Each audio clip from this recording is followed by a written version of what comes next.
Tu je môj superhrdina. Aha. Jaký je statočný. Hej. Tak dneska som sa hlavne zaoberal s Majerom a som vám sľubil, že urobíme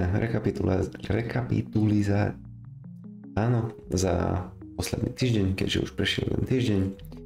Dneska je oficiálne 8. deň, ale by som vám chcel ukázať sumár, čo prebehlo posledný týždeň.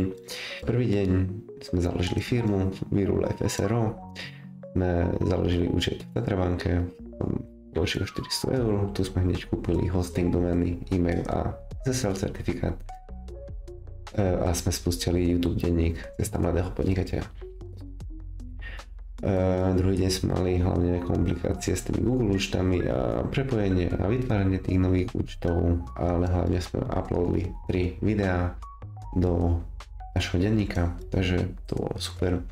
Deň 3 som vám chcel ukázať, ako si ukladám dáta cez toto Majro, čo teraz pozeráte.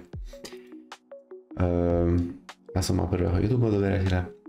Deň 4, tu ma napadla myšlienka, že treba trackovať čas, čo strávim na biznis, takže som nainštaloval Activity Watch a som zariadil Business Mail. Deň 5 som riešil logo a web, som to všade ponahrával a tu som riešil aj slogany. Deň 6 registrácia, prvé natáčanie doma. Deň 7 to bolo hlavné, že som nainštaloval nové pluginy do WordPressu a ešte by som vám chcel ukázať YouTube Channel Analytics, koľko máme pozretí, koľko to je hodín, koľko pozreli a máme 4 nových odberateľov. Čaute.